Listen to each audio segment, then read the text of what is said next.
Hikun looked up just in time to see Yun leap from the horse into the air. Her flowing long robe whipped through the wind like a gray cloud against the night sky as she dove toward the slope on the right side of the road.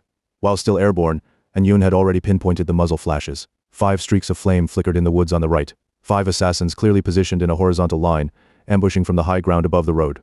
The assassin in the center was firing an automatic pistol directly at Hikun. Their plan had been simple. First use a sniper rifle to stop the car. Then unleash 5 simultaneous bursts of automatic fire to turn Hikun into a sieve within seconds. Through his night vision goggles he could see Hikun with perfect clarity, but he never expected a large horse to suddenly block the line of fire. Nor that his magazine would run dry just as someone dropped from the sky.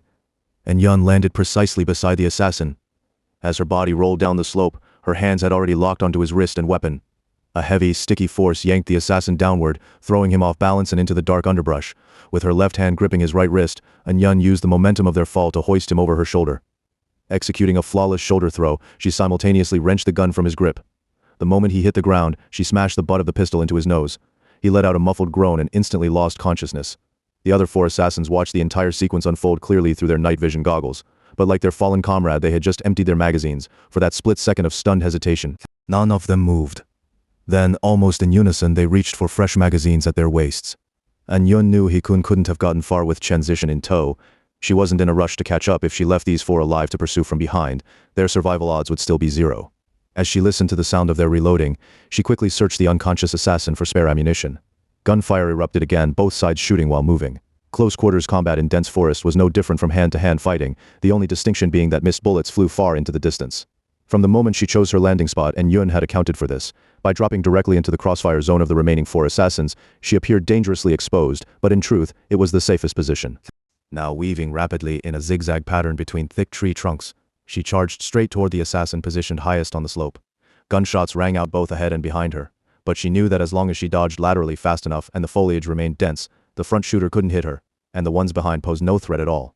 The closer she got to the lead assassin, the sparser the gunfire from behind became. Crossfire risked hitting their own men, and unless they were deranged killers, this tactic would work perfectly. The black uniformed assassin now stood directly before her, but Yun didn't need to see his exact stance or movements. The moment any part of her body made contact, she could subdue him blindfolded. His gun tracked her every move, yet every shot missed, and Yun kept shifting her path, always staying precisely between 2 shooters. If one missed, his stray bullet would strike his teammate. Through his monochrome night vision goggles, he saw a middle-aged Chinese woman in a traditional long robe, elegant, refined, almost ghost-like, materialize before him. He'd studied her photo during mission prep. Though his commander had repeatedly warned that Anyun was extremely dangerous, he still couldn't reconcile the image of a scholarly-looking female professor with this lethal apparition now closing in. He raised his weapon to fire again, but Anyun's hand was already on his wrist. He tried to jerk back and kick, but nothing landed. She hadn't gripped tightly as he pulled away. His hand slipped free, but the gun stayed in hers. The instant he lifted his leg for a sweep kick, Anyun pressed even closer, crossed her right arm over, and jammed the muzzle directly against his thigh before pulling the trigger. Dada, a burst of gunfire tore through his leg like a meat saw, spraying blood and tissue. Both Anyun and the assassin were caught off guard. He never imagined she'd go for such ruthless close-quarters lethality, breaking his leg without hesitation. She, meanwhile, was surprised by the weapon's raw power. Only then did she notice this pistol was noticeably lighter than the Beretta automatic pistol her daughter and Jing used, with less recoil yet rifle-like stopping power. But this wasn't the time to admire fine firearms. Anyun immediately twisted sideways, using the crippled assassin's body as cover as she dropped to the ground. With her left hand, she raised the newly seized pistol toward the rustling leaves overhead, and swept it horizontally from left to right, riding the weapon's natural jump. The 3 remaining assassins charging downhill froze. They couldn't risk shooting while she was pinning their comrade. But Anyun had no such restraint. Flames roared from the barrel, cutting them down in seconds. She snatched several spare magazines from the fallen assassins and sprinted after Hikun. The entire fight had lasted mere moments. Hikun, dragging Chen Zishan along the mountain road, hadn't gotten far before Anyun caught up. She ran to Chen Zishan's other side and helped Hikun support her, urging them both downhill as she said, "Old, he just call the police and turn yourself in. There's still a long way down, and your boss's killers won't send so few. I can't hold them off forever." Hikun's steps remained surprisingly light. Though not tall, he was in excellent shape. Half jogging while supporting Chen Zishan, he replied, "I won't surrender. Master An, you should go on ahead. Old he will never forget your kindness, and if I get the chance, I'll repay you." Hearing his tone, Anyun knew instantly they were in deep trouble. If Hikun refused to involve the authorities, he was as good as dead, and his death would leave her with nothing to gain. Right now, the enemy operated in shadow while she stood exposed. Without leverage, without a single bargaining chip, losing Hikun would mean facing them barehanded. Hikun was the only crack in their armor, and Anyun wouldn't let it slip away. She was going to take him hostage. Without warning, she yanked Chen Zishan's arm sharply toward herself. Slender and light, Chen Zishan toppled sideways easily. He-kun, refusing to let go of her, was dragged off balance toward An-yun. He assumed it was just the darkness and uneven terrain, maybe she'd tripped. He opened his mouth to shout careful, but before the word escaped, a crushing kick slammed into his abdomen. Agony radiated from his gut, paralyzing his muscles. His body went limp, and he face-planted onto the mountain path. He-kun knelt up, clutching his stomach, his face twisted in pain. "Master, what do you want to do?" An-yun raised her gun and pointed it squarely at He-kun, her voice firm. "Old He, you're not young anymore. You must take responsibility for your actions. Running won't help. I'm going with you to turn yourself in. Zishan needs to leave first." He-kun shakily stood up, leaning against a small tree by the roadside, and gave a bitter laugh. "The state hasn't even arrested me yet, but those people are already trying to kill me, and now you too. Is my life really that valuable?" An-yun had no patience for his words. She spoke coldly and forcefully. "Yes, your life matters to me. I must keep you alive. If you try to run, you'll only find death. Your boss won't spare you, and neither will I." She had long noticed how deeply He-kun cared for Chen Zishan. That was his weakness. Her hand dropped, pressing the barrel of her gun against Chen Zishan's temple. "Even if I don't kill you right now, if you refuse to surrender, I'll shoot her. Cooperate." After speaking, An-yun stepped back a few paces and ordered He-kun to remove Chen Zishan's thigh-high stockings and use them to bind her hands and feet.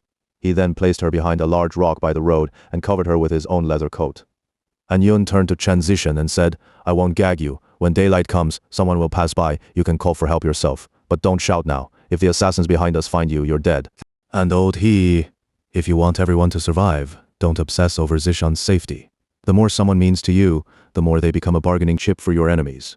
We're heading down the mountain now. You go first. He-kun reluctantly glanced back several times toward where Chen Zishan was hidden as he ran downhill, muttering, "If they only sent these few men, we've walked right into their trap. Leaving her alone out here overnight, it's too dangerous for a woman. I really don't understand why you Feng Shui masters meddle in everything." An-yun, usually composed, finally snapped. She shoved him forward with one hand while pressing the gun hard against the back of his skull. Feng Shui is the human world. If a Feng Shui master doesn't intervene in worldly affairs, they might as well become a monk. "One last time, tell me who's behind this." He-kun froze for a moment, then whispered hoarsely, "I can't say. If I do, my whole family will be in mortal danger." Fury surged through An-yun. She grabbed He-kun by the hair from behind, yanked him off his feet, and slammed him into the roadside underbrush. She swung herself on top of him, jammed the gun deep into his mouth, and growled, "Have you been scared witless? They knew your fate this year carried punishment, yet they deliberately set up a tiger holding a corpse Feng Shui death trap for you. Your destiny wasn't sealed, but they used Feng Shui to force you onto the path of death. Do you still think this is just about using you? A simple transaction of money and power? No, this is a contract for your life. From the very beginning, it was a planned assassination. Right now, your boss has already decided to silence you because you're being secretly investigated. What value do you have to them? None. Your life is worthless to them. You were marked for death from day one. Do you honestly believe they'll spare your family just because you kept their secret? The moment you took that bribe, you died. Chen Zishan died. Your entire family is already dead. Do you understand that?" He-kun's eyes widened in utter terror, not from the gun in his mouth or from An-yun, but from the horrifying truth suddenly crashing down on him. He'd never been clever. He'd been nothing but meat on someone else's table all along. An-yun saw the shift in his eyes, but his body remained rigid, his mind lost in panic. She didn't pull the gun out. Instead, she prompted him softly, "Tell me, who is your boss? What is his ultimate goal? Why did he come after me? I can help you resolve this. I've already saved you once. I can get you down this mountain alive." Slowly, she withdrew the gun. He-kun's face was drenched in sweat, his mouth gaping open as he gasped for air. An-yun pressed the barrel against his throat and whispered, "Speak, who is it?"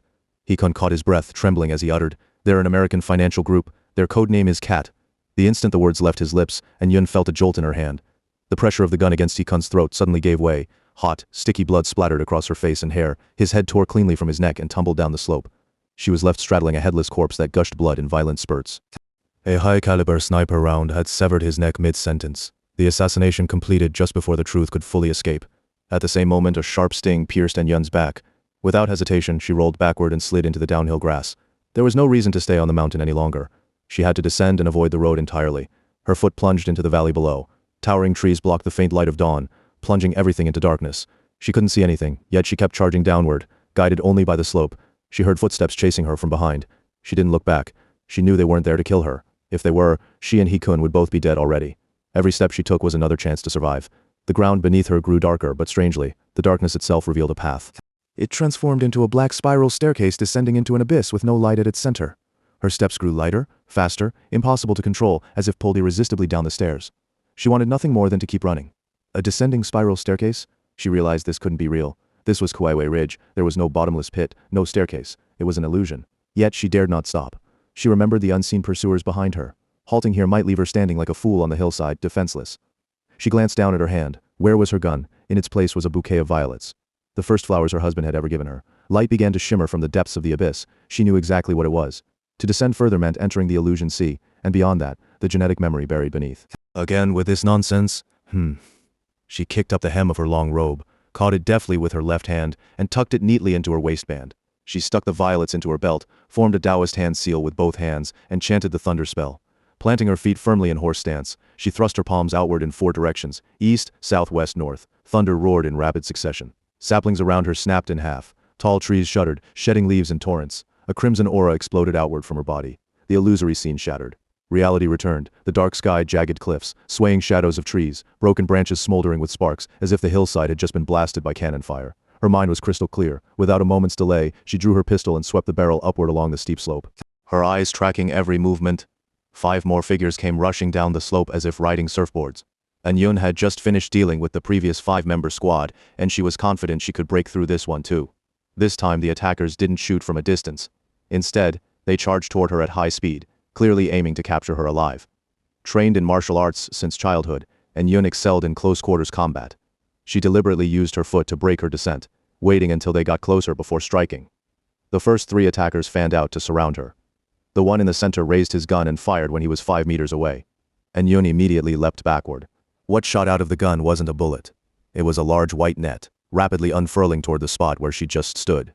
It was the kind of net launcher police used to catch fugitives. Seeing it now aimed at herself, Yun couldn't help but feel both amused and exasperated. Still airborne, she hit a small tree behind her. Using its springy recoil, she twisted midair to reorient herself just as another assassin fired a second net.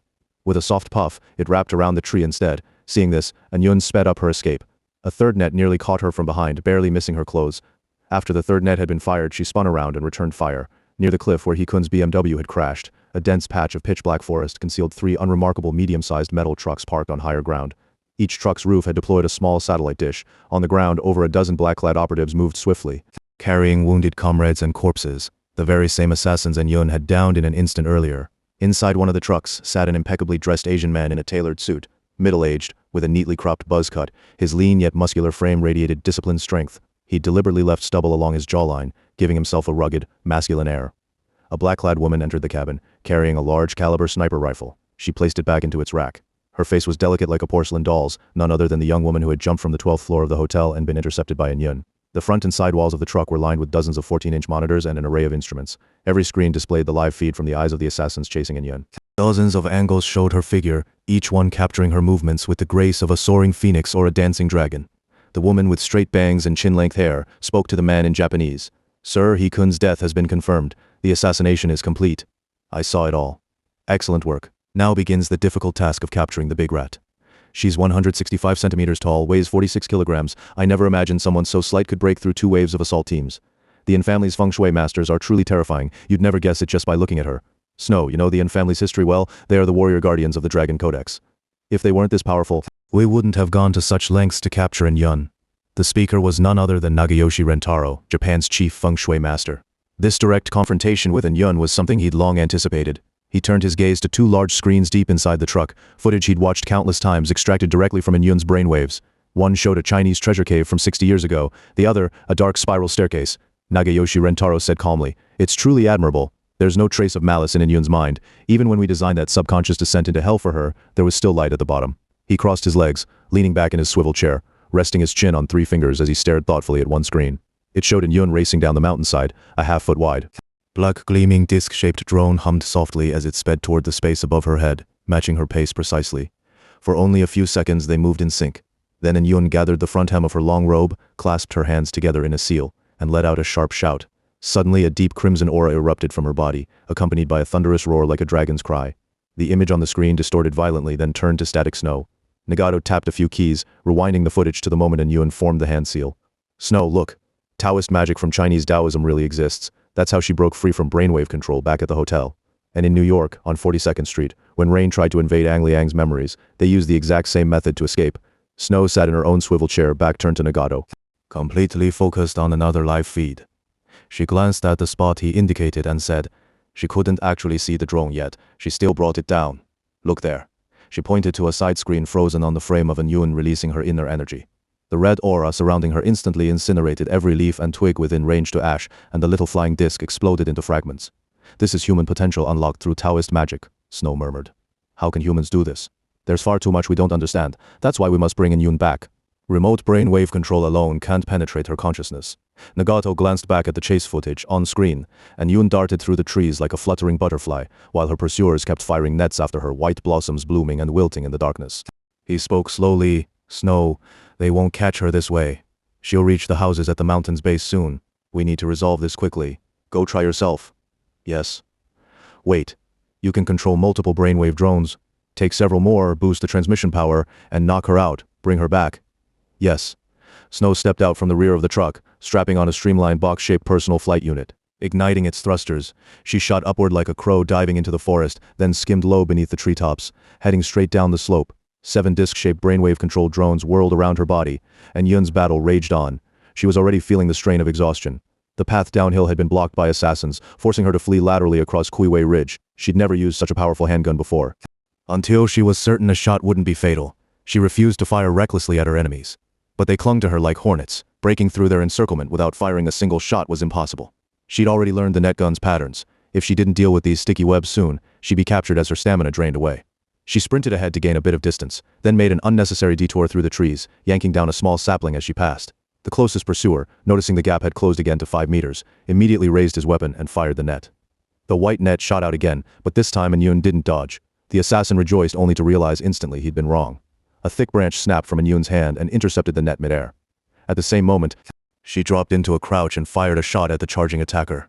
The man's leg went numb, his balance vanished, and he toppled forward purely from momentum, crashing toward Yun, still refusing to move aside. Yun thrust her palm like a blade straight for his throat. Halting his fall with sheer force, she then kicked the already choking man toward another incoming white net before darting behind yet another tree. After a rapid series of daring maneuvers, all the assassins pursuing Yun lay defeated.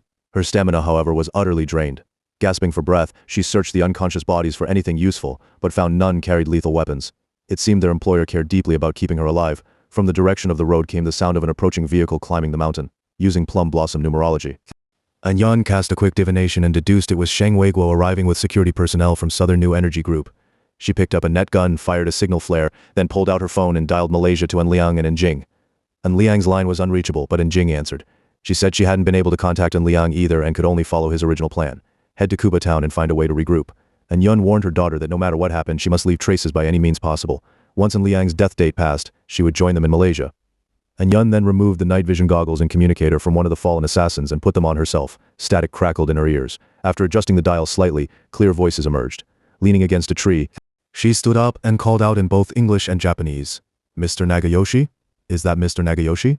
A rich, mature male voice replied through the earpiece in Japanese. This is Nagayoshi Rentaro. Master An, it's an honor to meet you. Do you speak English? I don't really know Japanese. Of course. My apologies for the earlier rudeness. I merely wish to seek guidance from a senior practitioner. Yun chuckled lightly. Your Taoist arts and Feng Shui skills are impressive. Is Nagayoshi Yuro your father? He was my grandfather. I'm sorry to hear that. How is he these days? Thank you for asking. He passed away some time ago. Master An, I've sent someone to escort you. Please don't refuse. No sooner had Nagayoshi finished speaking than the roar of a jet engine surged overhead. A wave of heat pressed down from the sky. Looking up, Yun saw the short-haired woman in black hovering above the treetops like an angel, surrounded by 7 small black flying discs descending toward her. Unsure what they were, Yun grabbed a net gun from the ground and stepped backward. The 7 discs followed her movements precisely, humming with electric motors. She knew escape was impossible. At that moment, dozens of young, muscular security guards came running from behind her. Each held various weapons: riot shields, long batons, pistols, and shotguns. Recruited at high salaries by Southern New Energy Group, these ex-soldiers formed a disciplined unit capable of functioning as a real army. Dressed head to toe in tactical riot gear, Sheng Weiguo looked every bit a platoon leader, tall, powerfully built, slightly overweight, in his 40s, yet never appearing sluggish. Thrilled by the chaos, he bellowed as soon as he arrived. Master An, I've come to rescue you, first squad. Protect the master and retreat. Second squad, form ranks and block that monster. Shoot down everything in the sky. His enthusiasm startled Yun. It was the middle of the night, near residential areas. If civilians or police got involved, things would spiral out of control. She waved urgently and whispered, "Don't shoot, keep it quiet." While trying to stop them from firing, the guards encircled her, but quickly realized there was no clear target. The woman in black circled above like a crow or a miniature helicopter, herding the security team into a tight ring like a sheepdog corralling its flock. And Yun grabbed Sheng Weiguo's hand and urged, "Fall back now." As she spoke, she slipped a mobile phone into his palm. His heart leapt with quiet joy. Sheng Weiguo had been widowed for years and had long harbored feelings for Yun. He'd hinted at his affection many times, but she always kept their relationship strictly platonic. Now, with her pressing a phone into his hand, his imagination ran wild. Unable to suppress a smile, he blurted eagerly, "Master, what's this?" And Yun gave him a faint smile but said nothing. Back at the hotel, she'd witnessed the black-clad woman spying on her through the illusion sea from another room, and later watched her leap unharmed from the 12th floor. She knew this enemy left no method unused. They were certainly monitoring her every move and word. Anything she said aloud would be heard by them, and could even influence their actions. To turn this to her advantage, she couldn't utter a single truth. Without answering Sheng Weiguo, she retreated toward the mountain road under the guard's protection. Above, the 7 discs buzzed loudly as the woman in black hovered motionless, one hand gripping a flight control stick, the other aiming a silenced Uzi submachine gun at the security team below. The guards immediately raised their riot shields and accelerated their retreat. And Yun tilted her head back and shouted in English, "Who are you?" Snow gave no reply. Instead, the 7 discs circling the security team emitted a louder, more chaotic hum. Darkness flooded in Yun's vision. Her legs buckled, and she collapsed to the ground. Sheng Weiguo and the dozens of guards fared no better than in Yun, overwhelmed by the disc's powerful brainwave interference. They all dropped unconscious. Snow descended slowly, lifted in Yun into her arms, and soared back toward the highlands. Meanwhile, An Liang had left Genting Casino, chasing after Matvei along the northern mountain road of Genting Highlands. Li Xiaoshan had also vanished without a trace. For in Jing, tracking Li Xiaoshan's whereabouts wasn't difficult. In Yi Jing divination, determining a traveler's direction was basic skill. She knew both Li Xiaoshan and An Liang had disappeared simultaneously, and that Li Xiaoshan had gone in the exact same direction as An Liang. If their birth charts truly formed the Mandarin ducks and butterflies destiny pairing, then regardless of who Li Xiaoshan really was, or why he'd approached An Liang, his presence might temporarily mitigate An Liang's life or death crisis. That thought brought in Jing a sliver of relief. As soon as An Liang and Li Xiaoshan left the Genting Casino, An Jing instantly felt like she'd been shipwrecked at sea and washed ashore on a deserted island. She'd never spent several days alone in her entire life. As a child, she was always at home. When she grew older, she was always at school, and in recent years she'd been either at the convent or doing social work. For An Jing, it wasn't so much about where she was, it was about having people around to share the noise and excitement. With elders or friends nearby, she'd dare do anything, but all by herself, nothing interested her. She'd even noticed this about herself, and often thought she was just like a little dog. Because dogs, too, thrive in groups. 1 dog, 2 dogs, or 20 dogs, the same little pup behaves completely differently in each situation. There was no cell signal in the mountains, so she'd lost all contact with An Liang and Li Xiaoshan.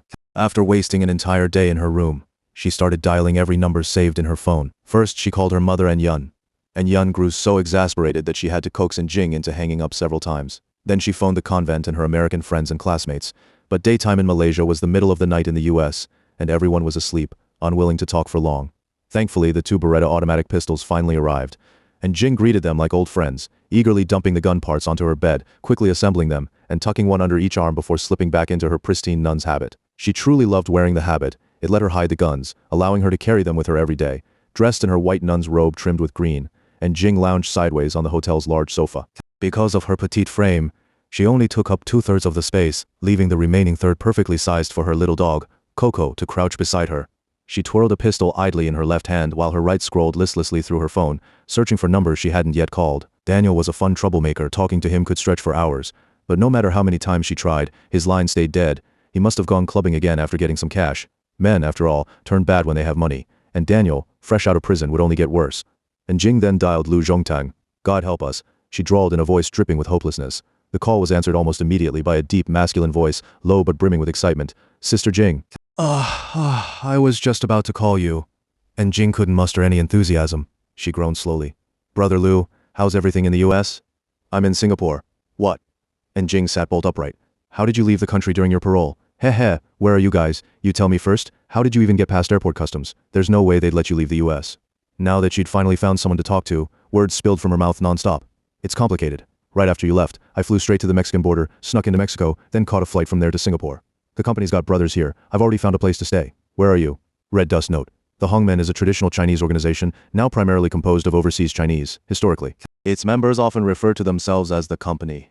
"My God, you actually pulled off something so wild. We're at Genting Casino." And Jing murmured, frowning, as she tried to imagine how complex Lu Zhongtang's smuggling route through Mexico must have been. "America, Though a nation built by immigrants has notoriously slow and bureaucratic immigration procedures, that's why people from countless countries attempt illegal entry, and Mexico, sharing such a long border with the US, has become the easiest gateway. Well-established smuggling networks and safe routes operate there, making Mexican nationals the largest group of undocumented immigrants in America. And Jing instantly understood. Lu Zhongtang must have leveraged connections from both the Hongmen and Mexican underworld to pull off this bizarre reverse smuggling operation. Thousands cross illegally from Mexico into the US every day. Ordinary people just trying to make a living. But going the opposite direction? Only fugitives running from debts or the law would do that. Liu Zhongtang's voice carried rare urgency, his low tone still tense. Are you all okay? How's Liang? Are you coming back to Singapore? Tell you what, I'll head straight to Genting Casino to meet you. No, don't, and Jing quickly cut him off. Things have changed a lot. Truthfully, her heart raced just as fast as Liu Zhongtang's they'd met in prison, but Jing soon realized he wasn't some hardened criminal, he was fiercely loyal, the kind who'd take a knife for a friend. As the Hongmen's secretary, he was articulate, skilled in management and accounting, and even practiced Feng Shui and face reading. He'd managed to keep the company's operations thriving even behind bars, earning serious respect within the organization. His personality meshed perfectly with hers. What struck her most, though, was that this big, tough man shared her love for little dogs. In prison, most male inmates refused to join the stray dog training program, but Liu Zhongtang not only volunteered, he rallied others to join too. Back then, Jing thought he was simply kind-hearted. But now, a strange new feeling stirred inside her. He risked the US fugitive routes to smuggle himself into Mexico, then flew halfway across the globe to Singapore. Could it really just be about loyalty? Or does Liu Zhongtang have feelings for me? Was it because of me that he joined the dog program in prison too? A chill ran down her spine, followed by a flush spreading across her cheeks. She rubbed her face hard, refusing to let the thought go further, then swallowed and began explaining their journey from Singapore to Malaysia. After finishing her account, she told Liu Zhongtang, "My guns have arrived. I'm heading to Kuba Town right away to meet my brother. I'm worried something might happen to him if he's alone." Liu Zhongtang's reply filled her with relief. "Understood. I'll come to Kuba Town too. We'll stay in touch by phone." After a half-day bus ride, Jing traveled from Genting Casino down the mountain and arrived in Kuba Town over 60 kilometers away. When she'd first crossed from Singapore into Malaysia, she'd slept the whole way on the long-distance coach and felt nothing. When she'd ascended to Genting Casino perched above the clouds, she hadn't felt it either. But now standing on solid ground, she realized the sky had been pouring rain without end. November had ushered in Malaysia's rainy season. Stepping off the bus under her folding umbrella, her first instinct was to turn around and get back on. Umbrella in one hand, luggage on her back, and little Coco tethered to her other hand, and Jing stood soaked below the waist, her clothes and shoes drenched, Coco's fur plastered flat against his tiny body, making him look pitifully thin. A crushing wave of loneliness and disorientation, unlike anything she'd ever known, suddenly overwhelmed her. She nearly burst into tears, and Jing dashed into Kuba Town like a drowned rat soaked through from the rain. All the shops in town were closed and there were hardly any people on the streets, only the occasional local farmer who didn't speak English. She walked for a while but saw no other Chinese faces and couldn't find a single open hotel. Every place with a sign clearly indicating lodging was shuttered tight. The sky grew darker by the minute. If she didn't find shelter soon, she and Cuckoo would have to sleep on the streets tonight. And Jing felt utterly pitiful. She couldn't understand why, out of nowhere, she had to be caught in the rain so far from home. She pulled out her phone and called Liu Zhongtang, but he told her he was still en route and wouldn't arrive for at least a few more hours. He urged her to find somewhere safe to stay as quickly as possible. That made Jing feel even more miserable. Wasn't that exactly why she'd called him in the first place? But children of a metaphysical lineage never truly hit a dead end. She found a corner under an eave, focused her mind, and prayed earnestly to God for guidance. Then she took out her compass, cast a divination hexagram, and determined the direction of the nearest inn. With renewed faith granted by divine providence, she sprinted off toward the heart of Kuba Town. Kuba Town lay at the foot of a vast mountain range. In the pouring rain, Jing had no energy to analyze the feng shui layout of the hills. She knew rain clouds blanketed the slopes anyway. There was nothing to see even if she wanted to, so she might as well conserve her strength. Yet deep within the town, there was still no sign of a hotel. Doubt crept into her mind. Could God really be playing such a cruel joke on her? Her divinations weren't infallible, but they were rarely wrong, certainly not so badly off course that she'd be led astray in a moment of crisis like this. The streets were lined with low, modern houses, each spacious and tidy, with private cars parked outside nearly every home. Having spent the past few days only at Genting Casino, Jing had never entered a residential neighborhood in Malaysia before. She was surprised. The country struck her as far more developed than she'd assumed, with living standards clearly quite high. Up ahead stood a large house bathed in bright light, filled with the murmur of many voices, and Jing quickened her pace. The building wasn't tall, but it had a huge parking lot, like a commercial venue. Cars packed the lot, and the place seemed to be hosting some kind of gathering. There was no aroma of food or sound of music, though, Jing's stomach growled loudly. Desperate for human contact, she rushed inside. The front door stood wide open. Inside was a hall so vast it resembled a public meeting room, rather than a private residence. In the center sat a circle of sofas, completely filled with people. Outside that ring, men and women pressed tightly together, all dressed in traditional Malaysian attire. Every woman wore a headscarf and a light-colored robe, classic Muslim dress, strikingly similar to Jing's white nun's habit. She blended right in. At the center of the sofa circle, a tall, dark-skinned, middle-aged man spoke with sharp, forceful energy. He wore a songkok on his head, a shirt on top, and a sarong wrapped around his waist, typical Malay dress. Since he spoke in Malay, Jing couldn't understand a word. Not that it mattered, she turned to the women nearby and asked in English where she could find a place to stay. The women seemed baffled by her English, staring at her with wide eyes. Soon she drew the attention of everyone in the room. The man who'd been speaking suddenly called out in clear English, "What are you doing? Who are you?" Relieved to hear English, Jing instantly perked up, put on her most angelic expression, and hurried to the center of the hall. "God bless you, kind sir. My name is Jing, and this is Cuckoo. Cuckoo, say hello to this gentleman." Cuckoo obediently stood up, pressed its two front paws together, bowed politely to the man, then spun in a full circle, offering a grand bow to the entire crowd. Laughter rippled through the room, and Jing smiled warmly too. Sometimes a dog could bridge language gaps better than any human. She noticed the man. Clearly the town's leader had thick lips and a broad forehead, features that marked him as honest, simple, and trustworthy. Speaking truthfully to him would be safe. So she said, "I'm a nun from the Holy Spirit Convent in New York State, USA. I just arrived today. My brother was supposed to meet me here, so I'm looking for a place to stay. I'm Abdullah, the town mayor. The end and beginning of the year here are rainy season. No tourists come. This isn't a place for visitors. You should go back." And Jing replied, "I thought the same, but I must wait for my brother. Is there anywhere I can stay?" Abdullah said, "It's already dark. Hotel owners won't open now. If you only need one night, you may stay at my house, but you must leave tomorrow morning." And Jing beamed. "That's wonderful. Thank you so much, Mayor Abdullah. God will bless you. I also have a friend arriving soon. May he stay as well. He's a very good man." She looked up at him with pleading, pure eyes, so innocent they were almost impossible to refuse. Abdullah hesitated slightly. "I only have one guest room left. If you're comfortable sharing, he may come, but you both must leave tomorrow." And Jing raised an eyebrow. This was unexpected, but given the circumstances, having any roof over her head was a blessing. She agreed immediately. Soon a servant came to escort her to the guest room. And Jing sensed that Mayor Abdullah was decisive, yet his offer of shelter wasn't purely out of kindness. After swiftly handling her request, he immediately returned to his speech as if nothing had happened. Still in her wet clothes, Jing immediately called Liu Zhongtong and gave him the mayor's address. After washing up, changing clothes and eating a meal of hand-eaten rice, her phone rang. Liu Zhongtong had already arrived at Mayor Abdullah's doorstep. Since a man and a woman would be sharing one room, and Jing needed to explain to the mayor that Liu Zhongtong was a fellow member of her convent. She hurried out to the main hall. The meeting was still underway, but Jing saw Mayor Abdullah, tall and imposing, clasping hands warmly with a tall Chinese Malaysian man. She recognized it as the traditional Malay greeting. Instead of a Western handshake, both parties rubbed their palms together and then touched their right hand to their heart. But these two men kept holding on far too long, chattering away in English without letting go. And Jing got goosebumps. And to make it worse, the Chinese Malaysian man had phoenix eyes, silkworm eyebrows, and a clean-shaven face, smooth as jade without a single whisker. Dressed in a crisp shirt and slacks, his square-jawed, dignified face was unmistakable. It was Liu Zhongtong, freshly shaved of his once full beard. Liu Zhongtong was also soaked through, but amber droplets clung to his sun-bronzed skin, giving off a strong masculine scent. When he saw Jing enter the hall, he took Mayor Abdullah's hand and introduced her.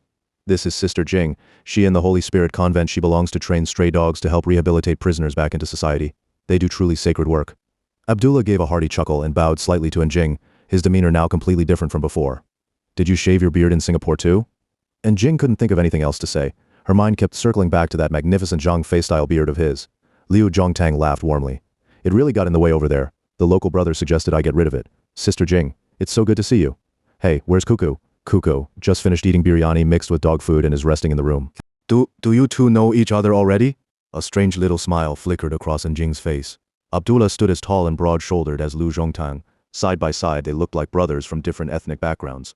Abdullah turned to Jing and said, "Brother Liu knows Chinese Feng Shui. He's willing to join us in solving the problem up on the mountain." Liu Zhongtang added, "I speak a bit of Malay. After hearing Mayor Abdullah describe the situation with the dam up on the mountain, I'd like to study it together with him." "No need to study anything, it's all baseless from the start." An elderly voice came from the far end of the sofa.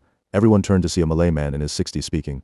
It was Rahman, the former mayor of Kuba town. Frowning impatiently, he said in English, "Abdullah, that dam project was approved by the state years ago. The salinization of farmland downstream could very well be caused by excessive fertilizer use. Whether or not the dam is responsible needs to be verified by agricultural experts. I've said this many times, we don't have an official investigation report yet, so we can't draw conclusions. Now you want everyone to go up the mountain and destroy infrastructure? That'll endanger villagers and land you in prison. I'm against it." Abdullah stepped forward. "Aziz has just graduated from university. He majored in geology. Isn't his opinion expert enough?" The two mayors, one current, one former, launched into a heated debate. From their exchange, and Jing and Liu Zhongtong gradually pieced together the full story. Kuba town faced a vast plain beyond which lay the sea. Behind the town rose the central mountains from whose peak two rivers flowed down in a Y shape, merging halfway into a large lake. From there, the water cascaded down to Kuba, irrigating its fertile fields for centuries. 8 years ago, the state government approved a project to build a large dam right at the lake's outlet, supposedly to regulate irrigation flow and supplement electricity generation. Our town's power supply was already more than sufficient 10 years ago, and the budget could support at least 20 years of growth. You were mayor then, you knew those figures well. Abdullah challenged. Rahman shot back. The state has long-term development plans, public documents published years ago. As mayor, my duty wasn't just to the town, but also to uphold the state's position. And Jing realized from their words that Rahman had been mayor when the dam was built. Despite warnings from local geology experts, he hadn't fought to halt construction. During the building phase, the construction company blasted mountains, quarried stone and carved roads, filling the air with dust and chaos. Downstream water ran dry, and residents flooded the mayor's office and state authorities with complaints, but their pleas vanished like stones dropped into deep water. 5 years after completion, every warning from the geologists came true. Silt piled up at the reservoir's inlet, forming a delta that drastically reduced storage capacity and threw flood control into disarray. Mountain soil that once replenished farmland with nutrients no longer washed down. The reduced flow starved fields of fertility, forcing farmers to dump more chemical fertilizers. Worse, the diminished current couldn't flush salt from coastal fields. Continuous irrigation raised the groundwater table, drawing deep-seated salts to the surface. Both water and soil quality in Kuba deteriorated rapidly. A woman complained, in recent years, seaward channels are choked with weeds. We can't even drink the river water anymore. Kids don't swim in it like they used to. A slender Malay youth stepped forward. Makshik, this is exactly what the dam caused. Reduced upstream flow worsened downstream water quality, triggering explosive growth of plankton and aquatic plants. Now the outflow channels are clogging. If this continues, we'll be forced to drink groundwater with dangerously high salinity and laced with our own fertilizer. Red dust note, in Malay, Makshik is a respectful term for an older woman, akin to auntie. Here phonetically rendered as Makshik. Aziz, Mayor Rahman cut him off harshly. Malaysia's environment is changing, so is the whole planet. More weeds could simply be due to weather shifts. Don't twist everything to support Abdullah's claims. But Abdullah refused to let the issue become personal. He immediately retorted. Aziz is a trained professional and one of us. Only someone like him would tell the truth from a technical standpoint. How can we trust officials sent by the state while doubting our own people? Those state investigators only come to deceive us. Their so-called reports are fake, and now they don't even bother making fake ones. They're dragging their feet because they've taken money from Americans to ruin this place. Rahman gripped the armrest of the sofa, leaning forward urgently. David Group, the American company that built the dam, was just a contractor. Any qualified firm could have done it. What possible reason would Americans have to sabotage a place this remote? Explain that to me. The crowd's argument shifted focus, now debating why America would target Malaysia, and specifically Kuba town. Liu Zhongtang, towel drying his hair, exchanged a glance with Jing. Something felt off. Was bringing up America a distraction or the real truth? They both knew Liang was likely up on the mountain, and that David Group might be deeply involved. Since they planned to meet Liang tomorrow anyway, why not learn more? Liu Zhongtang had harbored this thought the moment he walked in, which was why he'd readily backed Mayor Abdullah. Now, hearing that the mountain dam was built by an American firm, Liu Zhongtang and Jing snapped to full alert. Liu Zhongtang sat down next to Rahman with a large towel draped over his shoulders and spoke to him in a respectful tone. Pakchik Rahman, I've only just arrived here and don't know the details of what happened in the past. But I'd like to offer some insight based on principles from Chinese Feng Shui. People and their environment are deeply connected. I can analyze the town's recent situation by looking at the dam's location. If my analysis matches reality, it'll show whether the dam caused these problems, and then everyone can decide for themselves whether further action is needed. Red dust note, in Malay. Elder men are respectfully addressed as Paksik, meaning uncle. The text phonetically renders this as Baki. Rahman stubbornly kept his mouth shut, but gestured for Liu Zhongtang to go ahead. Everyone around fell silent, eager to hear how Chinese Feng Shui interpreted the situation. The most fundamental principle of Feng Shui is mountains govern people, water governs wealth. Kuba town sits with mountains at its back and faces the sea oriented east to west, with vast farmland stretching before it. By Chinese Feng Shui standards, this is an excellent location. I'm certain that for hundreds of years, life here has been relatively prosperous, with steady population growth. It was already dark when I arrived, so I couldn't see the surroundings clearly. Right now, I'm only analyzing based on theory. The dam excavation began 8 years ago, and that year, the Tai Sui, the Grand Duke Jupiter, was positioned directly in the east. The direction of the dam's construction clashed head-on with Kuba town's orientation, creating a direct Tai Sui conflict. Aziz, whose dark skin marked him as a local native, was particularly interested in the technical details. He interrupted, asking, "What exactly is a Tai Sui clash?" A Tai Sui clash occurs when construction or activity takes place directly opposite the annual position of Jupiter, Lu Zhongtang explained plainly. Aziz, who had studied geology, immediately understood the explanation and nodded, but he still couldn't grasp what Jupiter had to do with a dam. Lu Zhongtang continued, "That direction in Feng Shui represents shocks and false alarms. So that year, the town likely experienced major incidents that turned out to be frightening but ultimately harmless, like a serious disaster being narrowly averted without any direct casualties." Aziz immediately chimed in, "Exactly that year, our town suddenly had a minor magnitude 3 earthquake. Fortunately, all the buildings in Kuba were low-rise, so no one was injured. At the time I suggested it might have been caused by crustal stress from the dam excavation, but since no more earthquakes followed, we never took it seriously." Lu Zhongtang nodded. "Yes, that fits the idea of a false alarm. But something else actually did happen. In the year the dam construction began, the eldest sons of the town's prominent families all suffered accidents of varying severity. The higher the family's status, the greater the danger to their firstborn, even resulting in deaths." As he finished speaking, a collective gasp rippled through the crowd. Old Mayor Rahman's face turned ashen, his tightly closed lips pressing together so hard they seemed distorted. Abdullah leaned over and whispered to Lu Zhongtang, placing a hand on his shoulder. "Pakchik Rahman's eldest son was strangled during a home invasion that year. Around the same time, over a dozen other families also lost their firstborn sons, all around 30 years old. We were terrified and even hired shamans to perform exorcisms. When the incidents stopped the following year, we never linked them to the dam." Lu Zhongtang bowed slightly toward Rahman. "I'm deeply sorry for your loss. May Allah bless your departed child." He then added, "In Feng Shui, mountains relate to human life. So damage to the mountain body affects people. But the streams and reservoir on the mountain also symbolize health issues in the human body. As the ancient Feng Shui texts say, water is the blood and essence of the mountain. This means water represents the circulatory system.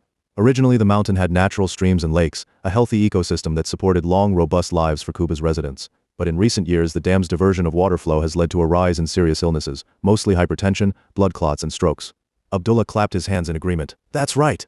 We've tracked it. Most of those affected are elderly. Our elders used to live very long lives, but over the past 5 years, death rates have kept climbing, and average life expectancy has started dropping." Liu Zhongtang said, "If you have sufficient records, check the birth order of those elderly who passed away.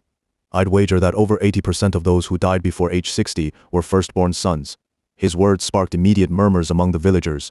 Liu Zhongtang had pointed out a pattern they'd never noticed before, and now, as they recalled specific cases, they realized it was true. But this wasn't some miraculous prophecy, it was an eerie, unsettling revelation. Emotions ran high in the hall. Men, women, young and old, all grew agitated. The noise swelled, and some even declared the dam builders had murdered their loved ones and vowed to climb the mountain for revenge. Abdullah struggled to calm the crowd. Once things quieted slightly, he turned urgently to Liu Zhongtang. "Mr. Liu, although there are many Feng Shui masters in Malaysia, we've rarely interacted with the Chinese community and never paid attention to Feng Shui before. Now that you're here, please tell us everything else you know. This concerns the well-being of our entire town." "Of course. I'll share everything I know with the mayor. Could you show me a map?" Abdullah immediately called for a servant to bring out a local map and spread it on the table. And Jing and Lu Zhongtang leaned in to examine it. The map was covered in uneven contour lines, with only one stark feature cutting across the mountain, a massive dam, drawn like a giant staple hammered into the earth, its rigid line jarringly unnatural. Lu Zhongtang traced the dragon vein inch by inch across the map, finally stopping his finger at the confluence of 2 streams upstream of the dam and tapping the spot twice. And Jing whispered softly, "That's the dragon's lair. The reservoir sits right before it. The reservoir is the bright hall of the dragon's lair." Lu Zhongtang knew, and Jing was desperate to reach the dragon's lair to meet and Liang. But until he understood Abdullah's and the villagers' intentions, he couldn't let anyone else know their destination. He gave Jing a subtle nod and a knowing smile. And Jing understood that smile perfectly. It was as if they shared a tiny secret right under everyone's noses. She pursed her lips, blinked her big eyes once, and quickly shifted her gaze back to the map, barely containing a smile. She savored the sense of security and trust that came from this mature man. More and more heads crowded around the map, though few likely understood the geological terrain chart. Still, everyone wanted to be part of the moment. Lu Zhongtang gently pulled Jing away from the cluster of people and, amid the rising din, addressed Abdullah and Rahman. "You two are Kuba town's current and former mayors, both of whom have worked hard for the residents. Have you noticed that since the dam was completed, household incomes in Kuba have declined, and yet, year after year, the state's infrastructure funding and welfare relief payments to the town have also steadily decreased?" Abdullah immediately said, "It's clearly the case. The average household income in our town has been declining year after year. During my 5 years in office, quite a few factories moved in, but they've defaulted on payments every year. The ones that shut down left behind bad debts and unrecoverable accounts, and the residents haven't seen any benefit at all. Farming conditions have been polluted, crop production costs keep rising, and agricultural income is dwindling. While the country has recovered from the financial crisis, Kuba town seems to be sinking into one of its own. Many families are heavily in debt to banks." Rahman, His face still pinched with worry as before added. After the dam was built, state officials believed Kuba Town would experience a new economic leap, more electricity for businesses, better irrigation systems, and improvements in both light industry and agriculture, so they reduced support for our town. From a Feng Shui perspective, this problem stems directly from the dam's construction, Liu Zhongtang said. Abdullah frowned, finding that statement illogical. He asked skeptically, "You're saying every village or town that builds a dam in the hills behind them ends up like this?" Liu Zhongtang chuckled softly. "Of course not. Feng Shui is far more precise than you imagine. In principle, water governs wealth. If water flow is properly managed and genuinely creates beneficial irrigation effects, Kuba Town wouldn't be facing economic troubles. Earlier I heard Aziz mention how the failed irrigation system affected farming downstream. That's when I realized it could trigger broader economic issues. It's also tied to direction. In Feng Shui, the east is known as the Zhen Palace, which represents officials. Water flowing from the Zhen Palace symbolizes funds allocated by the government. If the dam's operation and control reduce that water flow, then Kuba Town naturally deteriorates in parallel, meaning it gets overlooked and abandoned by official support." Everyone in the hall fell silent upon hearing Liu Zhongtang's explanation. Abdullah stood with his hands on his hips, deep in thought. Then he grabbed Rahman's hand and pleaded, "Baki Rahman, we can only rely on ourselves now. We can't keep waiting for higher-ups to solve our problems." The crowd, which had earlier been uncertain, now unanimously backed Abdullah, shouting that he should lead them in defending their land. And Jing found their discussion puzzling. The dam was already built. It was a done deal. Aside from submitting a formal request to the state authorities to suspend or dismantle it, what else could they possibly do? Surely they weren't planning to blow it up with a bomb. Liu Zhongtang also asked curiously, "What exactly do you plan to do about it?"